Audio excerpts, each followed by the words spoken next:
sing, but I'm not gonna sing. I was gonna say, I'm not gonna sing.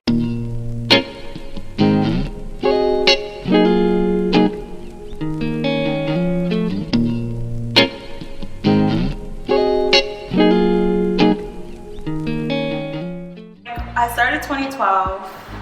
It wasn't until like 2016. Well, yeah, beginning of 2016. I actually quit 1 year, and I was just like, I'm not doing this. This is not for me. And I remember like just feeling so lost. You know, I didn't have a degree. I didn't have a backup plan or a job.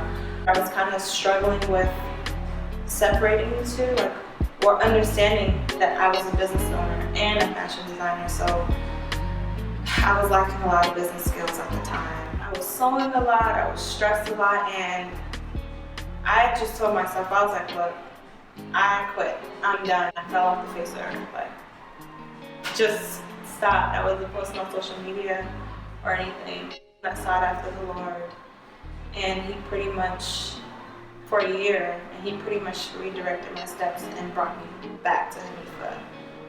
It's like, girl, you got stuff to do. I remember I actually got a part-time job at Nordstrom. I said a prayer, I was like, you know what, Lord, I'm gonna quit this job and I'm just gonna go and never look back. When I like started working on my brand again, everything just started to fall into place. There was just so many different things, so many blessings came. I started a shoe line, and that was like the beginning of like me seeing like, I mean, crazy things, like insane things. Like I had like a buyer's meeting with Saks. That's like a dream for like an emerging designer. I mean, they didn't buy my stuff, but it was just like, even just getting a taste of what it could be like was incredible. So that's when I knew like, okay, this is really what I'm supposed to do. The brand has evolved into something I could never imagine or dream of.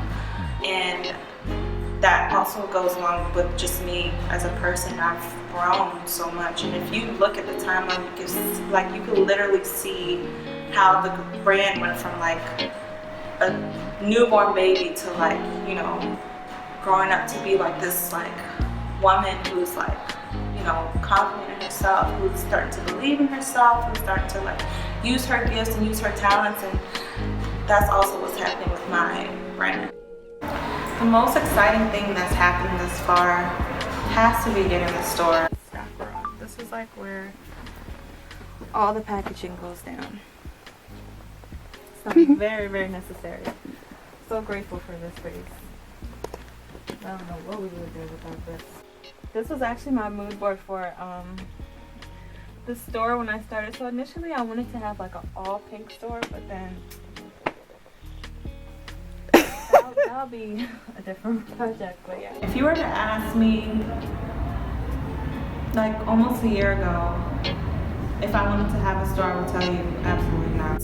It's still crazy to me that we're here, we're in the store, and like I'm looking at all my clothes and people actually come in and buy things. So that has to be like the biggest thing that's ever happened to HANIFA. These are definitely my favorites right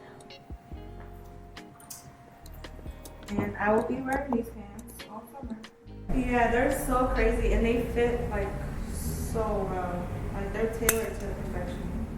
The most important thing I've learned thus far in this journey is to always remember the vision and why I started in the first place. That's really what keeps you motivated and keeps you going. In this journey, you are gonna have hard times, you are gonna struggle, there are gonna be times where you're gonna wanna quit, but when you think about the vision, especially if it's written down, you should always write it down. You just, you know, you look back at those things and you read those notes that you have written when you started. It really, really keeps you going. So I would say that's like the most important thing, because without that, like there's no drive, there's literally nothing.